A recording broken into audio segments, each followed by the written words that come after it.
Greetings and salutations. Hello, everybody. Welcome back to another episode of the Back of the Pack podcast. I'm your host, Kyle Walker. Thank you for joining us here on the Back of the Pack podcast, brought to you by OKKC Sports. Good morning. We are recording this pretty early on Sunday morning. It is a half marathon weekend. So, as I'm sure you saw by our social media presence yesterday, we are all over the Rock the Parkway half marathon. So hopefully you were able to see all the pictures. Before we jump into anything, really, I have to give the biggest and most huge shout out to our Back of the Pack podcast fans who were actually on the side of the course yesterday, made a sign to support us, and were there to cheer us on. I was so excited, elated. I may not even have the right words to talk about how happy I was to see a fan out there supporting us. So, Miss Erin, thank you so much for taking time out of your morning to be there and to cheer us on and to wait for me to get all the way around to mile marker 12 where you were at. I was so happy I could take the pictures of you with your sign, and we took a selfie. And once I saw that, I did not care about my finishing time. I was having so much fun in that moment. So Miss Erin is going to get a Back of the Pack podcast shirt just as soon as they come in. That is going to be on us. And thank you so, so much for supporting the show. I, again, cannot express just how happy I was and just how much that means to us that you are out there showing us your support. So, like I said, yesterday, half marathon. And again, recording this podcast pretty early here on a Sunday morning. The coffee apparently has not kicked in yet because I can't really form thoughts and my voice keeps giving out. So that's going to be super fun for you all to listen to. But yeah, yesterday was my 9th time doing Rock the Parkway. Like I told you last time, it holds a special place in my heart. It was the first half marathon I ever did back in 2011. And then now 9 times later, I did it here in 2022. Thankfully, it's going to go on my good list this year, not the naughty list. There's a nice Christmas poll for you. Because finally, after 8 years, I was able to get a half marathon time under 3 hours. It wasn't by much. It wasn't by much at all. It was by the slimmest of margins. But I don't care. I finally got back to where I was previously back in 2014. So that was good. That was definitely a plus. But it was a beautiful morning for running. It was actually a strange morning. Let me know if any of you other runners have had to deal with this. We started the race at 31 degrees. Okay, that's really chilly. It gained 25 degrees over the course of that race. We finished about 25 degrees up, or maybe right around 20. But either which way, like the temperature went up big time during the race. And of course, everyone is starting pretty bundled up because it was so chilly out there that morning. But you can see along the side of the course, there was a lot of shed hoodies and gloves and hats. And the donations are going to be plentiful after yesterday's half marathon. So that's good because, of course, if you didn't know this, if you'd always wondered, let me just enlighten you a little bit. Whenever you see runners shedding clothes during the race, no, they're not going to go to a lost and found at the end of the race and get those back. All that stuff gets picked up and donated to whatever charity the race works with. A lot of homeless shelters will get those clothes. Anyway, they get reused. They get sent out to people in need. I've always thought that was a pretty cool feature. There have certainly been races where I've gone to Walmart or whatever, bought myself a little zip jacket or a hoodie or something that I knew I was just going to shed along the course. And so those go actually to a really good cause. Don't ever worry about it. If you ever go into a race and you think, oh man, I want to dress warm so I'm not so cold, but I know I'm not going to finish with this, that's fine.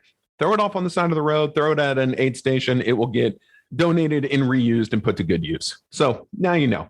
But yeah, we started really cold for the half marathon yesterday, warmed up a lot during the race. Again, it was a beautiful day. The wind was non-existent, which if you've been here in the Midwest, you know that the springtime rule is that if you get nice weather, if you get warm days, it's at the expense of 24, 25, 30 mile per hour wind gusts. But thankfully, the wind died yesterday and was completely non-existent. Thursday and Friday leading up to the race, we had hellacious wind coming across here in the Kansas City area. So I was really happy to see that go. So the wind, non-existent, sun was out, started cold, warmed up during the race. You really couldn't have asked for better conditions for a half marathon. So no complaint there. Let's see, where else are we going? Oh, so like I told you, I was able to get my time under the 3 hour mark, which is something I'd really been trying to do. However, I made plenty a mistake yesterday and in the days leading up to the race. You would think I was a newbie, with all the things that I did wrong. So I thought, hey, this would be really fun to talk about today. Let's talk about all the in-race mistakes runners can make. And there's a lot. And so I found a list, of course, through Runner's World, and this list cracked me up. It actually made me laugh out loud, LOL, because they repeat some of these rules because it is so important. So let's go through real quick the mistakes that runners can't stop making during a race. And number one, 100% pertains to me. It pertains to you. Don't lie. It pertains to any person who has ever run a race ever. What is the number one oopsie a runner can make during a race? Drum roll, please. You already know the answer. Going out too fast.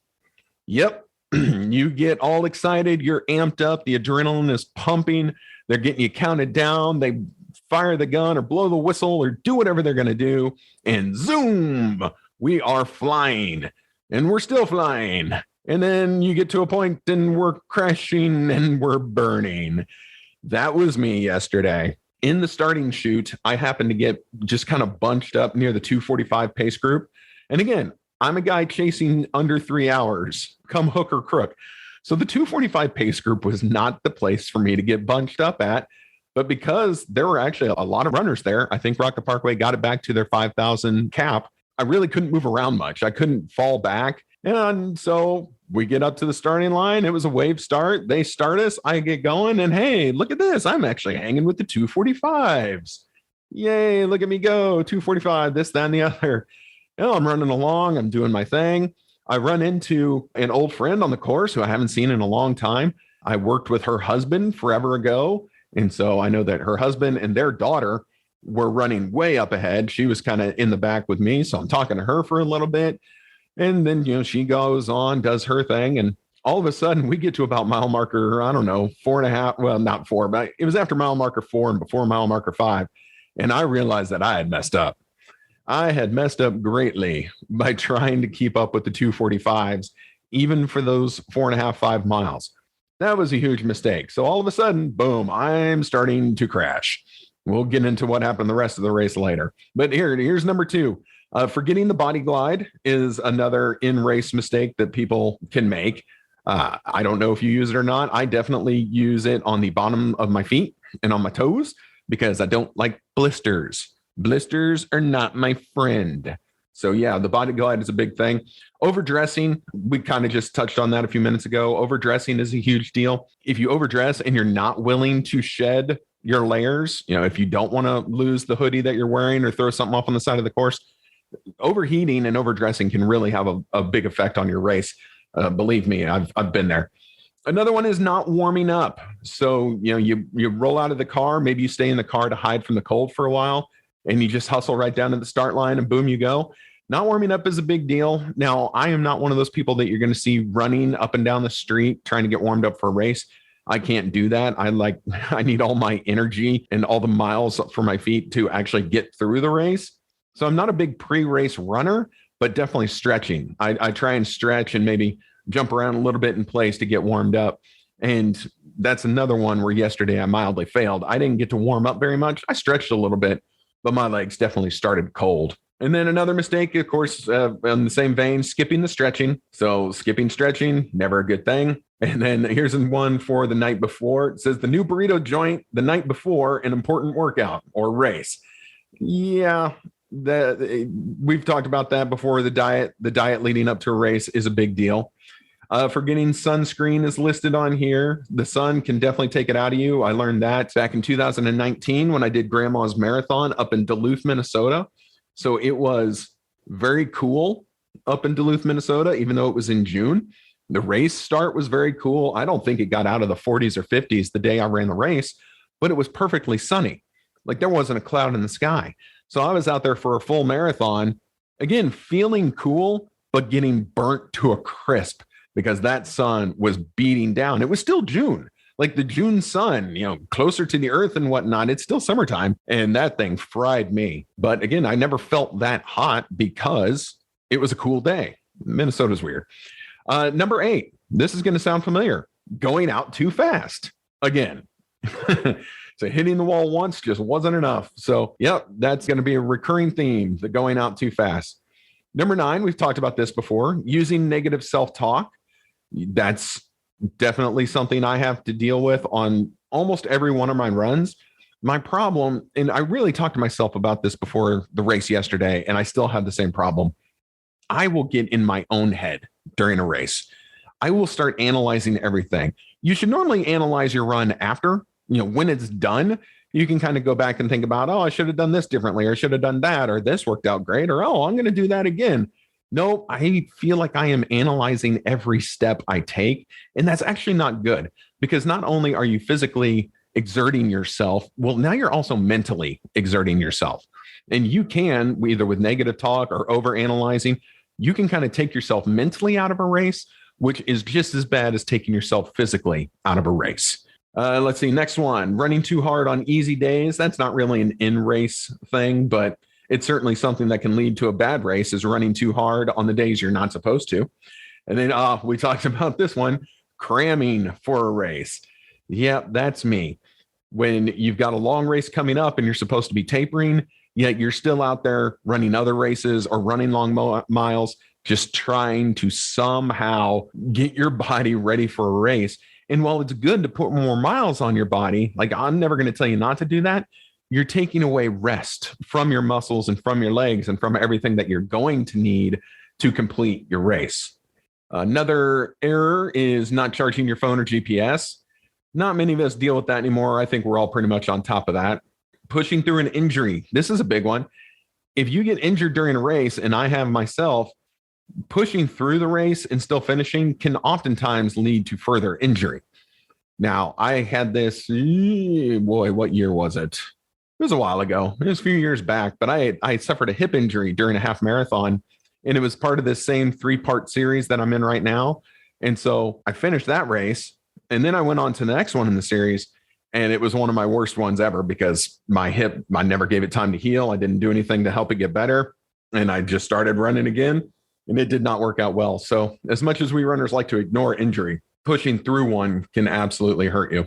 Here's another one, and this is going to sound familiar. Overtraining, which is the same as some of these other ones that we've seen. Cramming for the race, running too hard on easy days. Yeah, overtraining, you can definitely do that. Number 15, this is big. Ignoring the core. And that's not working on your core muscles, doing planks, sit-ups, whatever you like, yoga, Pilates, whatever helps your core. This is something that I know, from speaking for myself, I need to improve greatly. Like, I never do core workouts. I need to change that, because it will ultimately help your running. Core and legs, man, that's what you need to run. And then the next mistake is skipping strength training altogether. So those two kind of go together. Next, forgetting a post-run snack. I did that yesterday. And then you kind of crash in the car on the way home. The half marathon 2 weeks ago that I did, I took a bag of jelly beans with me. That was wonderful. Forgot to take my jelly beans yesterday. So see, I'm already with a lot of these mistakes just leading into yesterday's race. See, and then another mistake is binging later in the day. So if you don't take your snack, you get home, you get showered up, you rest for a little bit, and then suddenly decide you're going to eat the entire kitchen, counter included. So yeah, you don't want to do that, because that's exactly how to make your stomach really upset. Number 19, and this is going to be a surprise to you. I hope you're ready. Number 19 is going out too fast. Don't go out too fast in a race, but yet we all do it. Number 20 is running too much too soon, and that's talking about injury. Number 21 is making up missed miles on the weekend. Okay, that goes back to everything else, the overtraining, the cramming for the race. So you can see there's a lot of developing themes in this race. Another one is trying new clothes on race day. And this is actually legit. I know some of these are just for fun because I wanted to go over a funny list, but this is actually real. Trying the new shoes, new shorts, new hat, new socks, new shirt, whatever. You don't ever want to change things up and take something fresh out of the package on race day. You never know how something's going to rub you. Like, seriously, you never know. Like, this might be too much information, but we're runners. We talk about our bowel movements on a regular basis, so I don't think this is too bad. I do have a little issue with the nipple chafing. And so I have certain shirts that I know I'm good. They just, for whatever reason, it doesn't rub me raw. Well, then there's some, it's like, oh, this one can leave me bleeding by the end of the race if I'm not careful. So you don't want to ever try something new and not know how your body's going to respond to it. So always keep that in mind, especially when it comes to shoes. These people who go to race expos and buy a new pair of shoes and wear them the next day for the marathon or half marathon, I don't know how you do that. Those shoes aren't broken in. You don't know how those shoes are going to rub you. That could be a terrible mistake. Next one is spending hours at the race expo. And that's, some of the bigger expos, there's samples of everything. You can sample energy gel. You can sample beer, coffee. They could throw a lot of different stuff at you, trying to get you to try it, see if you like it. Well, then you're already throwing your body and your system off the day before a race. Next one, skipping rest days. Yep, we know that. Wearing your shoes into the ground. So on the opposite end of wearing something brand new for a race, you can also wear something that is past its expiration date. They say that shoes last 300 to 500 miles, kind of depending on your weight. So if you've been rocking the same pair of running shoes for the last 3 years through multiple races, and maybe they're even ones that you wear around every day or you go shopping in, those shoes are probably dead. You might want to look at getting some new shoes and tracking the miles on each shoes. And I don't mean, to the point, 3.1 miles. No, I'm not talking about that, but have a rough idea where your shoes are at. And then when they get to 300, 500 miles and they're just looking worn down and they don't feel as cushy as they used to be, it's time to get rid of them. Time to swap them out for something else. Number 26, doubting ourselves. And that's, again, the mental aspect that is just as important as the physical aspect, whether that's the negative self-talk or, just the doubt. All of that can derail your race day. And then next is not taking water from the aid stations. Another huge one. I used to run with someone years ago who never used the aid stations, just didn't want to slow down, didn't want to spend the time, didn't want to break stride. And look, on a 60-degree 5K, that's fine. That's probably no big deal. Just, chug a bottle of water when you get to the finish line. But if you're skipping aid stations during a half marathon or a full marathon and you don't have on some kind of pack, if you don't have some kind of hydration pack, camel pack, whatever you want to call it on you, man, you're making a huge mistake.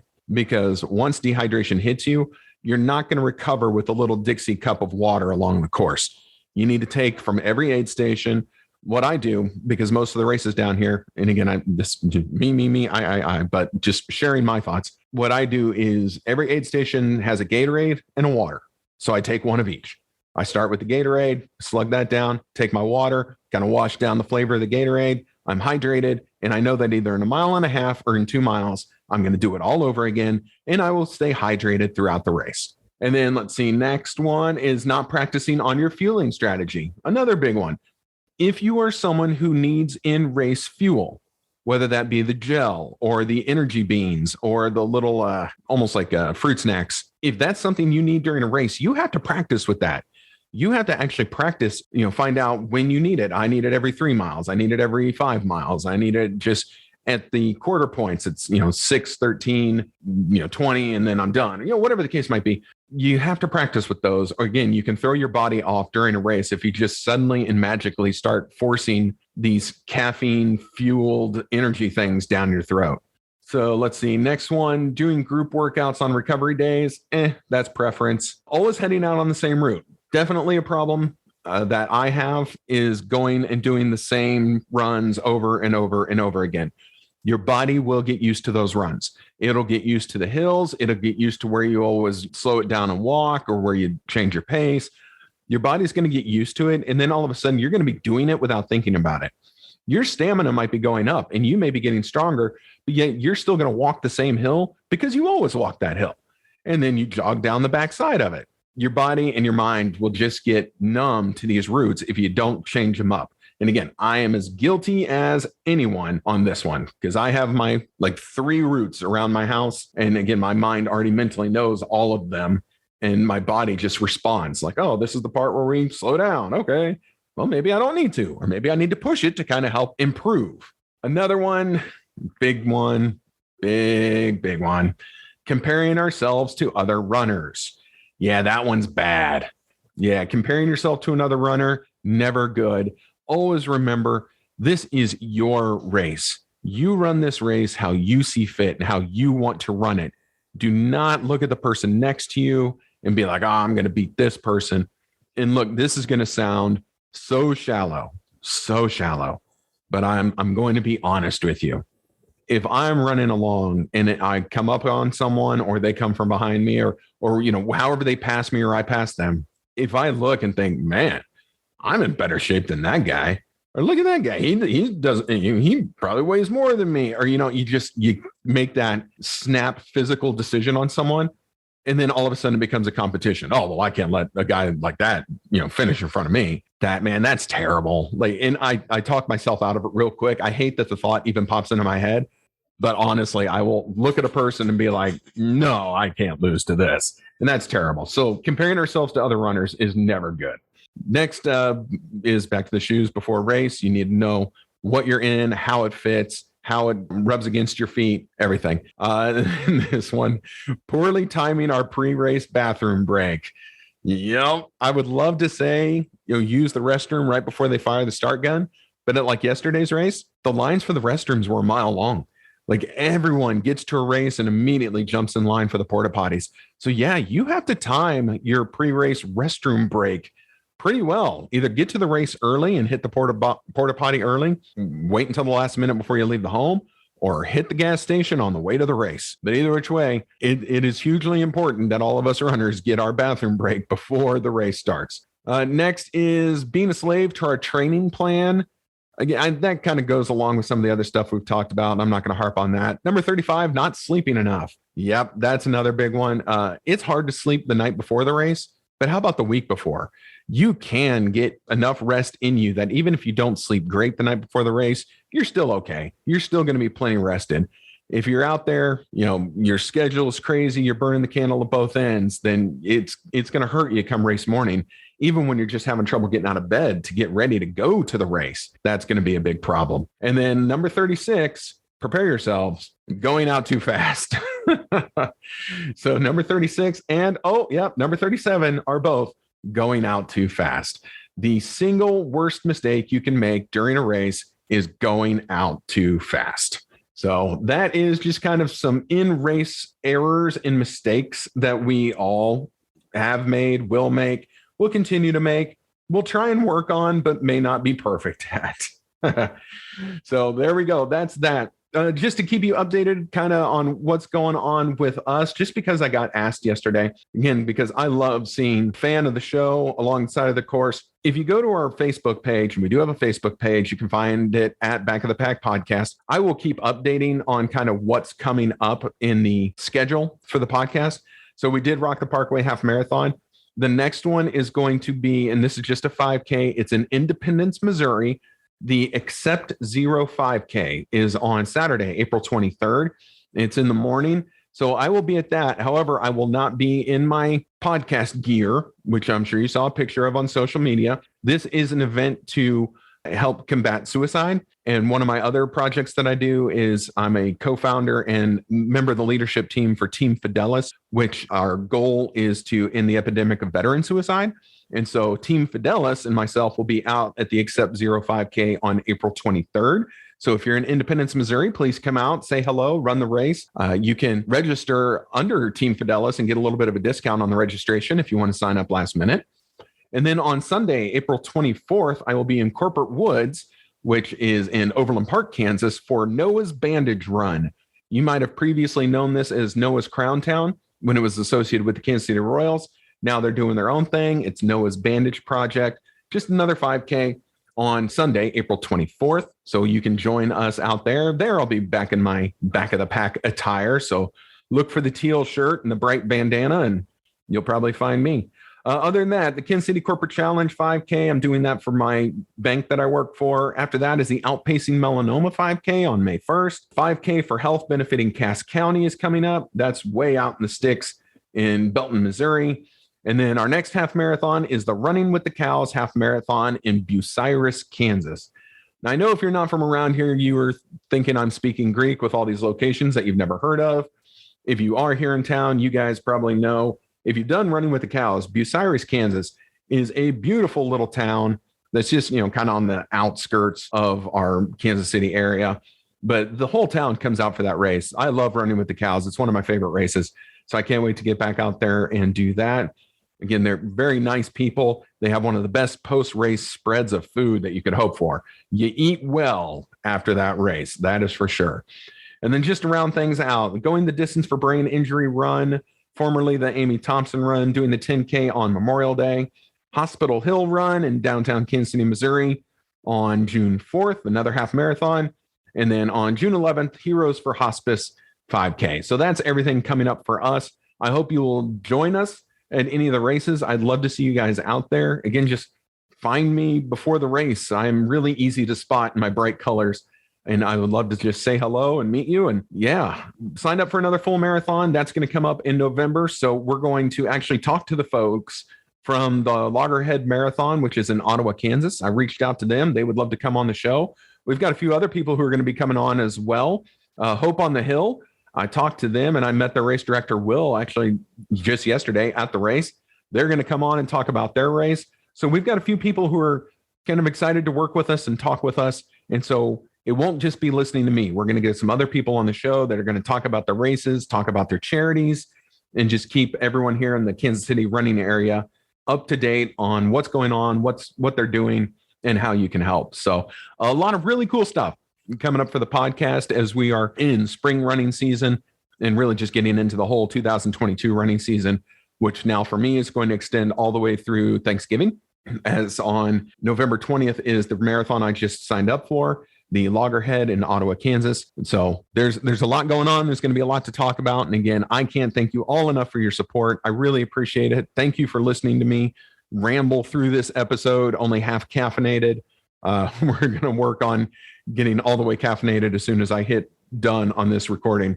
So thank you very much for listening to the Back of the Pack podcast here on OKKC Sports. I am your host, Kyle Walker. My pleasure as always. And all these shows, no matter which one you listen to for OKKC Sports, whether there's the Royal Court podcast where we talk about Royals baseball, the Red Kingdom Reaper podcast where we talk Kansas City Chiefs, or the Back of the Pack podcast, these are all mixed and put together and edited and posted for your listening pleasure by Katie O'Neill. Thank you very much for joining us. We will see you next week. Next week is an off week, no races, so we'll find something fun to talk about. We'll see you next week. Have a good week, good training. May the wind be at your back. And at least here in Kansas City, we've got some really nice weather heading our way. So let's get out there, lace them up, and pound some pavement. I'll see y'all later. Bye.